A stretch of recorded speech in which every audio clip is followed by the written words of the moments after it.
Boa tarde a todos, a mais uma reunião do Lab. Hoje temos de volta a Cibele Pinheiros de Souza, que possui formação em Ciências Biológicas e mestrado na Medicina Preventiva no FPS e especialista e doutorado também pelo FPS. E é especialista em desenvolvimento humano pela Fundação Getúlio Vargas. Hoje o tema da apresentação é As Mulheres na Sociedade do Mundo VUCA, e seja muito bem-vinda, Cibele. Obrigada, Lê. É muito bom estar aqui com vocês. Eu agradeço a todos que reservaram tempo para a gente pensar junto, né? Eu acho que a grande sacada das reuniões do Lab é isso. É uma oportunidade para a gente pensar no meio de tanta coisa que vem acontecendo, né? Desde que a pandemia começou, a gente parar e pensar é o que faz toda a diferença. Bom, a Lê já me apresentou. Obrigada pela apresentação. Qual que é a ideia aqui hoje, né? Que a gente repense modelos. Por quê? Porque nós somos agentes da mudança do mundo que a gente quer. As pessoas que estão aqui hoje, elas podem fazer coisas além do que elas fazem. Nós somos responsáveis por mudar o nosso entorno. Essa é a inspiração de vir falar de um tema que eu tenho estudado já há um tempo. Para quem não sabe, né, o mundo VUCA, ele foi classificado já há um tempo atrás, e ele fala do que a gente vive hoje. Hoje é muito mais atual do que quando foi cunhado o tema.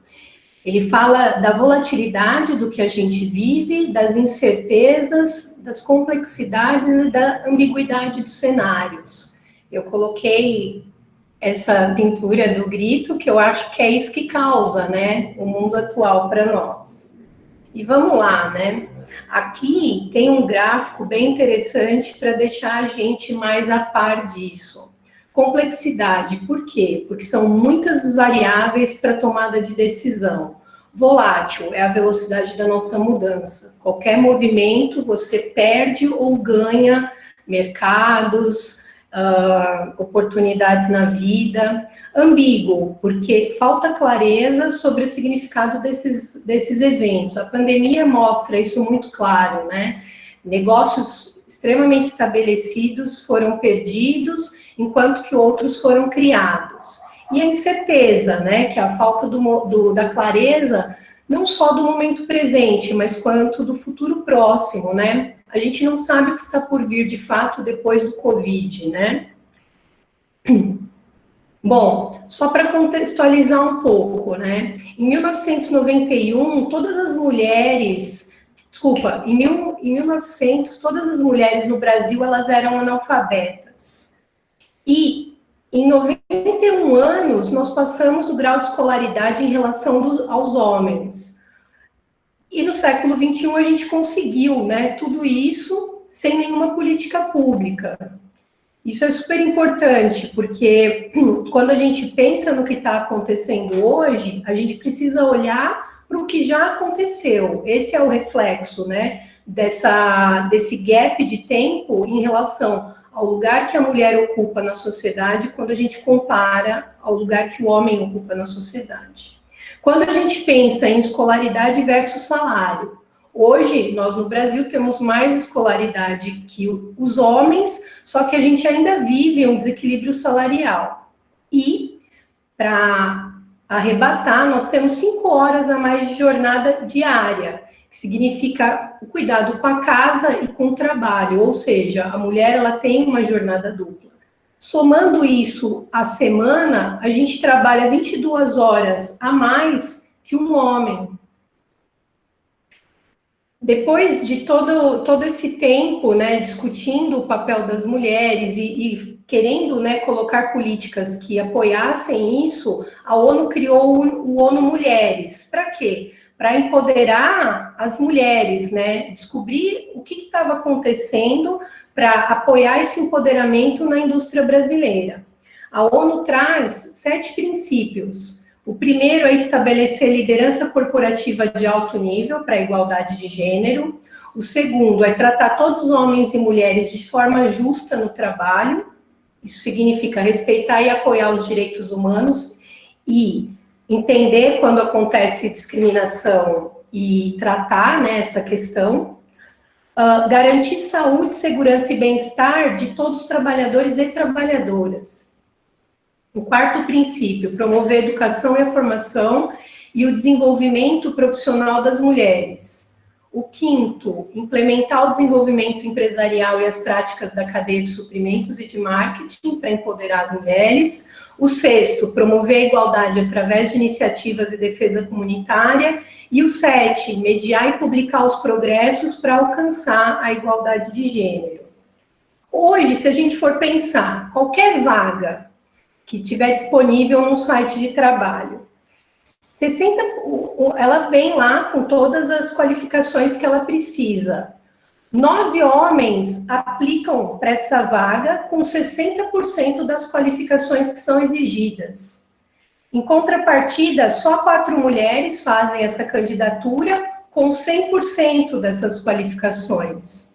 E a questão que a gente tem que pensar é por quê? Por que essas mulheres são tão exigidas? Por que os homens têm coragem de aplicar uma vaga, 90% deles, né, quando a gente faz aqui, com só 60% das qualificações? E as mulheres precisam de 100% e só 40% têm coragem de aplicar essa vaga. Se a gente for pensar nos vieses versus os estereótipos, a gente pode explicar isso pensando no externo. Quando um RH vai analisar um currículo, se a gente for pensar nomes femininos versus nomes masculinos, 79% das vagas são preenchidas por homens. A gente já tem no inconsciente coletivo essa questão, né? E internamente, mulheres a nível de si mesmas, quando a gente vê uma mulher que tem doutorado e perguntam como ela vê a capacidade que ela tem, 70% das mulheres vão responder que elas estão na média. Se você faz essa mesma pergunta para homem, 70% desses homens vão dizer que eles estão acima da média. Aí eu trago a pergunta, por que é tão diferente esse se enxergar? Por que a gente olha tão diferente? Sendo que hoje nós temos uma gama de oportunidades iguais. Como a gente cria essas crianças? Os professores, como eles educam essas crianças? Como a gente, como cidadão, como a gente trata? A gente trata diferente, menino e menina? A gente dá as mesmas oportunidades? A gente trata igual as mesmas brincadeiras? Como a gente posiciona isso? Isso é muito importante, esse tipo de pensamento, porque é ele que vai nortear os próximos 50 anos de história no Brasil e no mundo desse papel da mulher. Se a gente começar a fazer ações agora, se a gente trouxer para a consciência essas diferenças, a gente pode começar a mudar essa história. Essa história, ela não é mudada por mulheres, ela é mudada por mulheres e homens. A gente não consegue fazer as coisas sozinha. As mulheres precisam, fato, se unir, entender o que acontece e trazer para a conversa outros homens. A gente precisa se apoiar. Em cargos executivos, só 25% é ocupado por mulheres no mundo. E aí eu pergunto, por quê? No Brasil, mais de 50% das empresas não têm liderança de mulher num nível sênior. Você não vê mulher em diretoria, você não vê mulher liderando ações estratégicas. Nós somos maiores em no chão de fábrica, na base. Esse afunilamento hierárquico, ele é bem interessante, ele é inversamente proporcional. Quando você olha cargo de aprendiz numa empresa, ele é composto por mais mulheres. À medida que os postos eles vão aumentando, ele vai caindo e os homens eles vão aumentando nisso, até que você chega num conselho administrativo e ele às vezes ele é composto só por homens. É inversamente proporcional. Aí eu pergunto por quê? Se mulheres e homens podem transformar o mundo, o que acontece que a gente ainda tem uma visão do passado e quando vai escolher, a gente talvez não escolha da mesma maneira. Talvez a gente não olhe e fale, nossa, uma mulher pode ter outra visão nessa área. Por que a gente pensa assim? Se é que a gente já sabe responder essa pergunta, né? Se a gente for pensar em potencial de performance, hoje já existe um monte de estudo em relação a isso. Empresas que apoiam diversidade de gênero, elas crescem 15% quando comparadas a empresas que não apoiam. E se a gente for pensar em diversidade ética, é 35% maior esse crescimento. Porque ainda existe um abismo, né? Eu estou falando só de mulheres. Se eu for começar a falar de diversidade étnica, a gente fica bem atrás também. Mulher negra, então, está bem lá atrás da fila. Hoje, a minha perspectiva, a minha visão, eu posso falar como mulher branca, que estudou numa universidade pública, que fez mestrado e doutorado, e hoje está dentro do mundo corporativo. Eu sei quais são essas questões, quais são essas dores, mas eu não poderia nunca pensar em como é ser uma mulher negra. Elas batalham muito, mas muito mais do que uma mulher branca. E muito mais do que um homem. Hoje, as políticas de inclusão, elas estão aí para tentar equacionar ou melhorar esse cenário. E hoje, uma empresa, para ela entrar na Bolsa de Valores, ela tem que ter o conselho dela composto por mulher também. Tem que ter lá uma vaga. Hoje, os partidos políticos também, eles abrem esse espaço, inclusive para as outras etnias, e esse espaço, ele ainda é pouco preenchido. E aí volta a pergunta, por que as mulheres não se interessam em liderar outras comunidades, sendo que hoje no Brasil a gente sabe, arrimo de família é mulher, não é homem. A maior parte das famílias brasileiras, e se a gente for pensar em classe baixa, elas são alimentadas por mulheres. Por que a gente ainda tem esse gap tão grande quando a gente começa a subir? Sendo que, voltando, o nível de escolaridade das mulheres no Brasil, ele é maior que o dos homens. O que acontece? Aqui para trazer, né, uma notícia da Invest News, nenhuma companhia listada na Bolsa tem mais de 3 mulheres no conselho. Por quê? O que acontece, né? Será que a gente foi, né, formatada a pensar que não dá para chegar lá, e junto com isso tem vários impedimentos, né, nessa tratativa, quando a gente está com os nossos pares? O que acontece? Até mesmo se a gente for trazer para o ambiente na universidade, no ambiente do ensino, no nível primário, a maior parte dos professores são mulheres. Quando a gente vai ver uma universidade, esse comitê ele é composto por homens. O que acontece, né? Que a gente não vê mulheres coordenando. Não via, né? Agora tem melhorado, mas a gente não vê mulheres nessas posições e a gente tem muito mais homem do que mulher fazendo tudo isso. Tem essa pesquisa, né, do PNAD, que é a Pesquisa Nacional por Amostra de Domicílios Contínuas, e hoje, em 19, a população brasileira ela é composta de 48,2% de homens e 51,8% de mulheres. Nós somos a maioria. O que acontece no nosso olhar que a gente também faz isso? A gente também privilegia que homens cheguem em outros lugares. Teve uma vez que eu conversei com o meu mentor, numa sessão minha, e a gente estava falando isso, que às vezes quando um homem chega no posto mais alto de uma empresa, todo mundo fala, nossa, ele é muito bom, ele mereceu e não sei o quê. Às vezes, quando uma mulher chega nesse posto, as mulheres mesmo, elas olham diferente e falam, o que será que ela fez para chegar nesse lugar? Por que a gente ainda está nesse mindset tão instintivo de competição biológica, né? Por que a gente não consegue virar a página? Porque se a gente observa meninas, elas são tão competitivas quanto mulheres.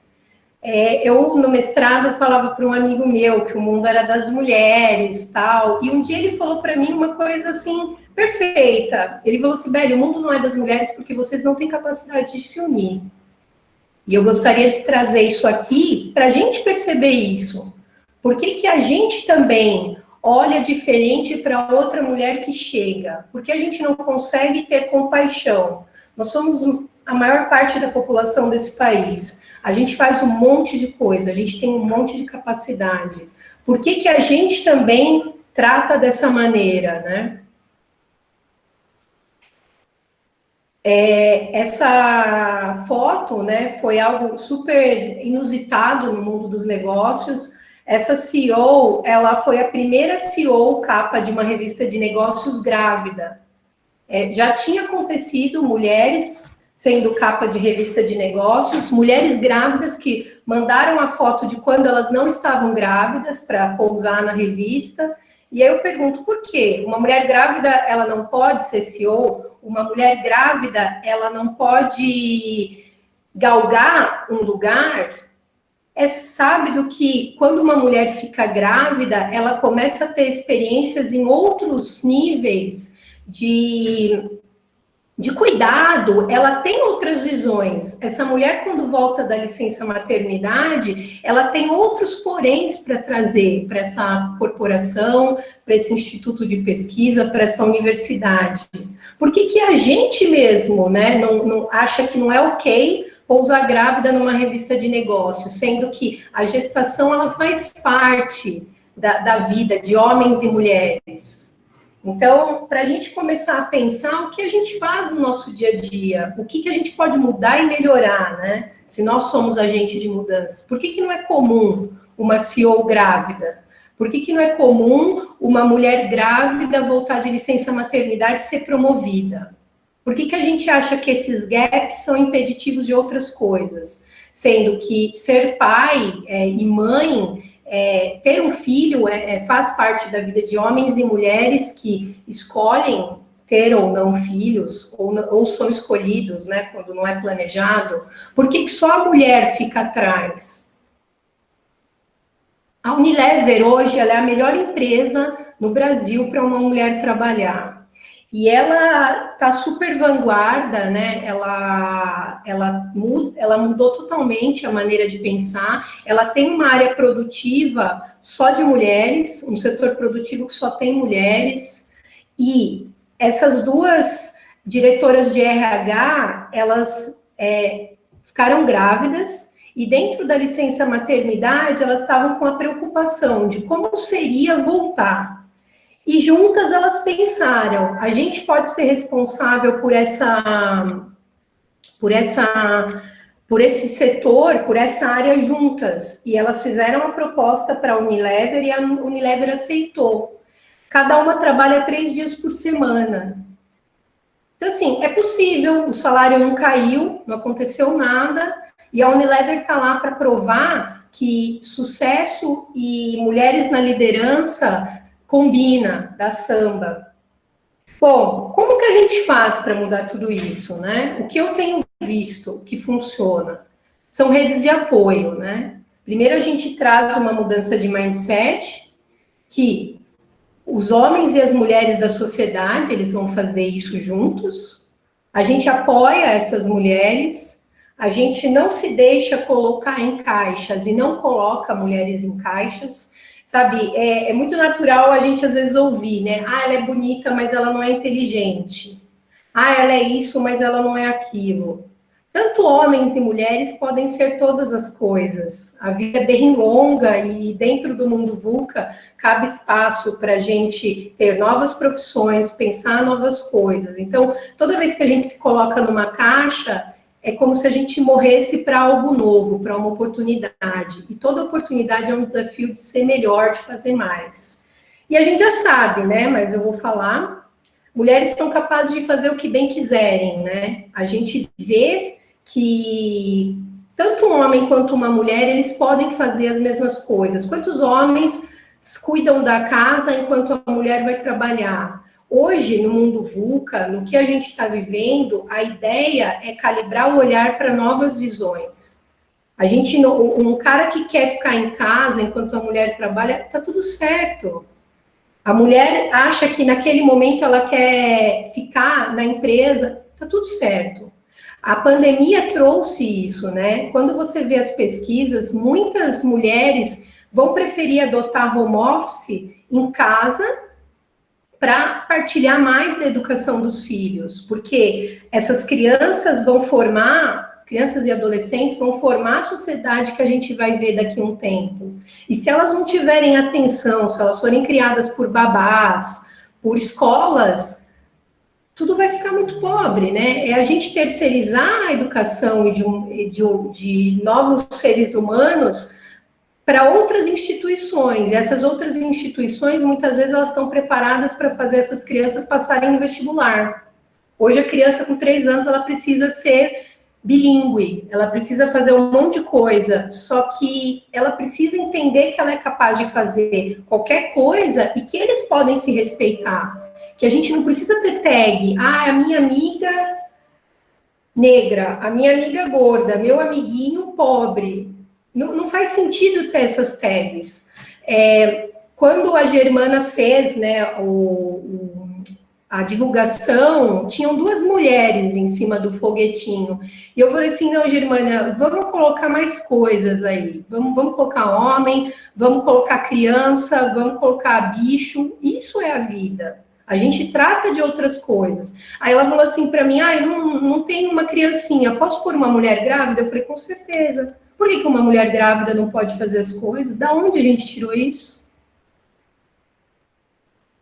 Bom, e aí as perguntas, né, para a gente sair daqui com mais questionamentos no nosso dia a dia, né? Que ações a gente pode ter para mudar isso? Criando as nossas crianças, educando nossos alunos, trabalhando com os nossos pares, gerindo equipes. O que a gente pode fazer?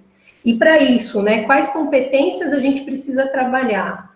Na minha visão, a maior competência que a gente tem que trabalhar é a de conseguir se colocar no lugar do outro. Foi como eu disse há pouco, eu não sei o que é ser uma mulher negra. E eu tenho certeza que é muito mais fácil ser uma mulher branca. Eu tive que conquistar várias coisas e eu ainda vou conquistar várias coisas e vou precisar me esforçar bastante para chegar onde eu quero, só que ela está atrás. O que eu posso fazer para essas mulheres? Quantos espaços a gente tem oportunidade de falar as coisas como esse e às vezes a gente não faz, né? Quais são os discursos, quais são as coisas que a gente pode trazer para o nosso meio? Nenhuma mudança acontece de uma hora para outra, não é uma coisa que vai explodir no mundo. Eles são pequenos, eles vão acontecendo aos poucos e a gente vai olhar isso pipocar ao longo do mundo. Bom, como eu havia dito, né, a ideia aqui é que a gente repense modelos, porque nós somos responsáveis pela mudança que nós queremos no mundo. Eu trouxe aqui, né, essa figura do Escher, que é uma pessoa que eu acho sensacional, né? Ele mostra 2 mãos, né? Uma desenhando a outra. A gente não sabe onde começou e onde terminou esse desenho. Eu vejo que o papel das mulheres no mundo VUCA é isso. Não importa quem vai começar, quando ele vai estar igual, não importa. O que importa é a gente dar o start, a gente ir atrás, a gente ter coragem de olhar com outros olhos. Quando a gente é responsável por contratar alguém, a gente olha diferente se é um homem ou se é uma mulher? A gente está preparado para equiparar esses salários? Como a gente vê tudo isso, né? O que a gente pode fazer? Quando a gente vê os novos segmentos, né? Eu tenho trabalhado com a Mariana e eu tenho começado a entender um pouco mais o que o cientista de dados faz. É uma área totalmente masculina, né? E hoje, com essas conversas, com esse empenho, eles começaram a olhar e pensar, por que não contratar mulheres? Por que não ter novas visões, né? Então, assim, está começando, nós somos responsáveis por isso, nós podemos fazer com que isso ganhe força e aconteça cada vez mais, a gente precisa ter coragem. E o que eu falo sempre, né? Ter medo vai ser normal, ficar parada ou parado não. Apenas comece. Meu e-mail, quem quiser continuar, estender as conversas, vai ser um prazer. Muito obrigado, Cibele. Obrigada a vocês. Foi ótimo. Boa tarde a todos. Tenham uma boa semana. Tchau.